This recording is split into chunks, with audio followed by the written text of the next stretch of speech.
ગુજરાતમાં છેલ્લા 2 દિવસથી માવઠું થઈ રહ્યું છે। રાજ્યના અનેક વિસ્તારોમાં ભારે પવન સાથે વરસાદ થયો છે, ત્યારે ગીર સોમનાથના દરિયામાં 10 બોટો દરિયામાં ડૂબી ગઈ છે, જેમાં 12 માછીમાર પણ લાપતા થયા છે।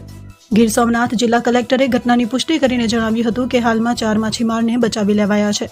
મુખ્યમંત્રી ભૂપેન્દ્ર પટેલે ગીર સોમનાથના નવા બંદર પર વાવાઝોડા અને વરસાદને કારણે માછીમારી માટેની 12 બોટમાં રહેલા 12 જેટલા ખલાસી માછીમારો પૈકીના 8 જેટલા વ્યક્તિઓ સમુદ્રમાં ગુમ થઈ જવાની ઘટના અંગે જિલ્લા કલેક્ટર સાથે વાતચીત કરીને બચાવ રાહત માટેના તાત્કાલિક વ્યવસ્થા કરવા સૂચનાઓ આપી હતી।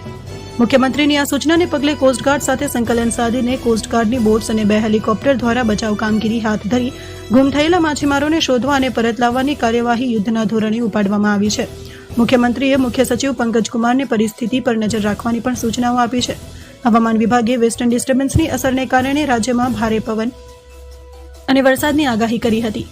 એની સાથે માછીમારોને દરિયો નહીં ખેડવા માટે સૂચનાઓ પણ આપી હતી, જેથી માછીમારો દરિયામાં નહોતા ગયા, પરંતુ કાંઠે લાંગરેલી 40 ફિશિંગ બોટો ભારે પવનના લીધે એકબીજા સાથે અથડાતા નાનું મોટું વ્યાપક નુકસાન થયું છે, જેમાં 12 બોટોએ જળ સમાધિ લીધી છે, જેમાં 12 ખલાસીઓ લાપતા થયા હતા। જો કે 4 ખલાસીઓને બચાવી લેવાયા છે અને બાકી 8 ખલાસીઓની બચાવ કામગીરી ચાલુ છે। છેલ્લા 24 કલાકમાં રાજ્યના 129 તાલુકામાં છૂટોછવાયો કમોસમી વરસાદ વરસ્યો છે। અરબી સમુદ્રમાં લો પ્રેશર સર્જાતા છેલ્લા 3 દિવસથી રાજ્યના વાતાવરણમાં પલટો આવ્યો છે, તો સૌથી વધુ સુરતના ઉમરપાડામાં 6 ઇંચ કમોસમી વરસાદ પડ્યો છે, તો છેલ્લા 24 કલાકમાં રાજ્યના 38 તાલુકામાં 1 ઇંચથી વધુ વરસાદ વરસ્યો છે।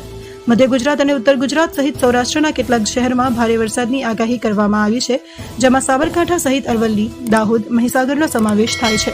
વડોદરા, આણંદ, છોટાઉદેપુરમાં પણ ભારે વરસાદની આગાહી કરવામાં આવી છે। સાથે જ સૌરાષ્ટ્રના કેટલાક શહેરો જેવા કે જૂનાગઢ, અમરેલી અને ભાવનગરમાં પણ ભારે વરસાદ વરસી શકે છે। તો આજે રાજ્યના 4 જિલ્લામાં ભારે વરસાદની આગાહી કરાઈ છે, જેમાં મહીસાગર, દાહોદ અને છોટાઉદેપુર તેમજ નર્મદા જિલ્લાનો સમાવેશ થાય છે।